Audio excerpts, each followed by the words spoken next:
पूर्णिया में आज नेता प्रतिपक्ष तेजस्वी यादव ने पार्टी के कार्यकर्ताओं के साथ कार्यकर्ता दर्शन और संवाद किया। इस मौके पर पूर्णिया में प्रेस वार्ता के दौरान नेता प्रतिपक्ष ने कहा कि बीजेपी पर से लोगों का विश्वास उठ गया है। राहुल गांधी पर सदन में सांसद को धक्का देने के आरोप मामले में एफआईआर के सवाल पर नेता प्रतिपक्ष तेजस्वी यादव ने कहा कि यह बेकार का एफआईआर है। सब लोग जानते हैं कि बाबा साहब अंबेडकर पर अमित शाह ने जो बयान दिया है उसे ध्यान भटकाने का यह बीजेपी का षड्यंत्र है। जनता सब समझती है। वहीं लालू यादव द्वारा ममता बनर्जी को इंडिया गठबंधन का संयोजक बनाने की बाबत तेजस्वी ने कहा कि जब सब लोग एक साथ बैठेंगे तब सबके विचार से किसी को कोई पद दिया जाएगा। ये लालू या तेजस्वी तय नहीं कर सकते हैं। वहीं उन्होंने मुख्यमंत्री नीतीश कुमार पर कटाक्ष करते हुए कहा कि अधिकारी मुख्यमंत्री की बात नहीं सुनते हैं। बड़े से बड़ा मुद्दा पर मुख्यमंत्री चुप्पी साध लेते हैं। सत्र में एक बार भी मुख्यमंत्री उठकर कोई जवाब नहीं दिए। बिहार के इतिहास में यह पहली बार हुआ है जब मुख्यमंत्री दोनों सदनों की बैठक में एक बार भी नहीं बोले। या तो वह मौन रहते हैं या उन्हें बोलने नहीं दिया जा रहा है। उनकी उम्र काफी हो गई है। वे जनता से संवाद करने के लिए 225 करोड़ रुपए खर्च कर रहे हैं। 20 सालों तक अपने जो यात्राएं की है उसे कौन सा जनता का समाधान हुआ है। उसमें लोगों की आर्थिक स्थिति का भी जो है पता चला। उसमें 94 लाख ऐसे परिवार हैं जो गरीबी रेखा के नीचे आते हैं, जिनका आय 6,000 रुपये से भी कम है। उन लोगों को होगा, जो जरूरतमंद महिला होंगी उनको दिया जाए। आरएसएस प्रमुख का एक बयान आया है जो राम मंदिर बनने के बाद हिंदू मुस्लिम में दंगे ज्यादा हो रहे हैं और हिंदू नेता इस मुद्दा को उठा के नेतागिरी कर रहे हैं। क्या बेकार की बातें, इन लोगों का काम ही है दिन रात यही बातें करना। सर अमित, अरे कभी देश की प्रगति की बात करो, भाईचारे की बात करो, संविधान की बात करो, लोकतंत्र की बात करो, किसान से भी कभी बात कर लो। प्रमुख तो उसका सर विरोध किया है ना। अंबेडकर जी को लेके अमित शाह जी का जिस तरह से बयान आया पार्लियामेंट में, अंबेडकर जी को लेके जिस तरह से अमित शाह जी का बयान आया उसके बाद संसद में भी हंगामा हो रहा है। और इधर बिहार के जो दोनों डिप्टी सीएम हैं उन्होंने लालू जी पर भी बयान दिया है, क्या कहेंगे? अरे जितना बयान देना, इन लोग को गाली देना भाई, इनके सारे गाली को झेलने की ताकत हम लोग रखते हैं और जितना गाली देंगे हमको उतना फायदा है। तेजस्वी जी, भाजपा में तो कंपटीशन है ना कि कौन बड़ा टीटीएम है, कौन ज्यादा से ज्यादा ताबड़तोड़ तेल मालिश कर सकता है।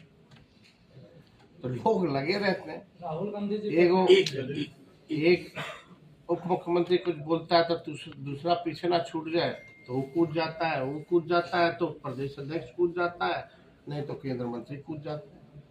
अभी भाजपा में तो यही चल रहा है। बीजेपी द्वारा अभी राहुल गांधी पे एफआईआर किया गया है और कांग्रेस भी बीजेपी पे एफआईआर की है धक्का मुक्की को मामले। एक बेकार की बात है, बेकार का एफआईआर है।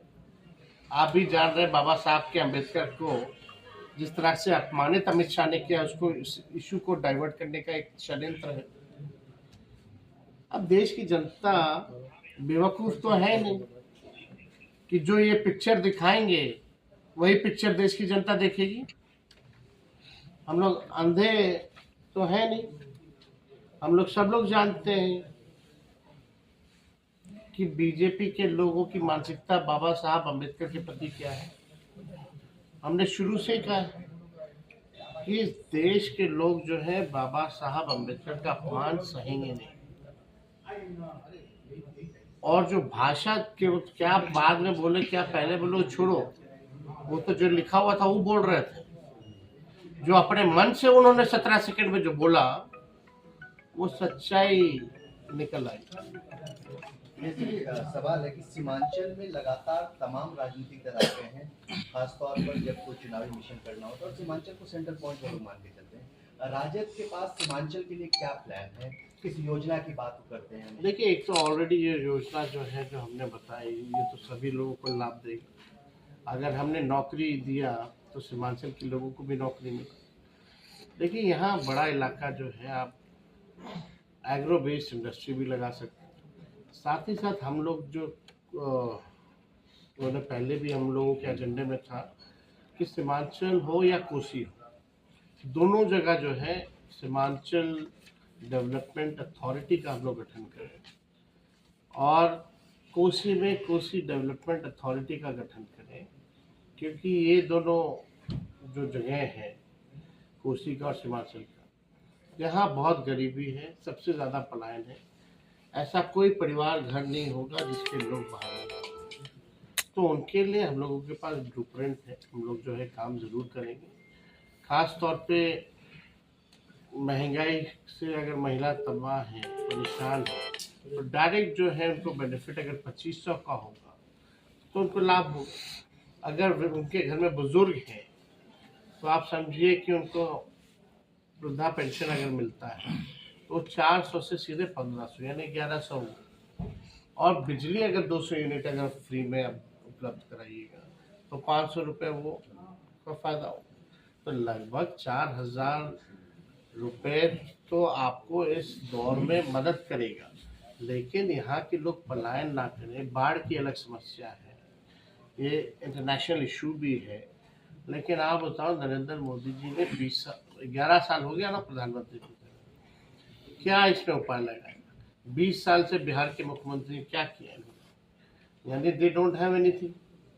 एक मामले होगा तो पूछा जाए। सर, लालू जी ने कहा था कि जो इंडिया गठबंधन है उसका नेतृत्व तो ममता बनर्जी के हाथों में देना चाहिए। आप क्या राय? पत्रकार भाई ने सवाल पूछा कि दिया जाना चाहिए, नहीं दिया जाना चाहिए, तो लालू जी ने क्या देने में क्या हर्ज है। लेकिन ये बात तो सब लोग मिलकर के ही ना डिसाइड करेंगे कि कौन नेतृत्व करेगा।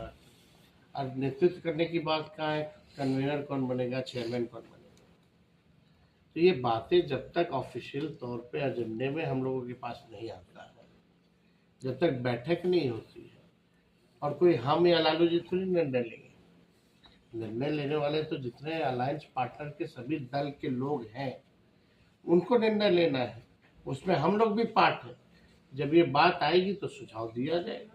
हाँ, बता। बिहार में जो चुनाव होगी तो कौन क्या कहता है इससे हमको क्या लेना है?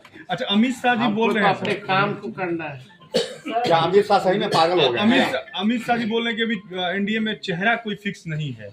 किसी मंच पर से उन्होंने कहा था कि जब बात हुई थी गठबंधन के लिए तो कोई चेहरा फिक्स नहीं है, नीतीश जी को चेहरा मानने से अभी इंडिया इनकार टुडे कर रहे हैं। के आज तक के एजेंडे में उन्होंने ये कहा। ये तो उनका अपना गठबंधन है, वो उनको देखना है क्या करना है नहीं करना है। Thank you.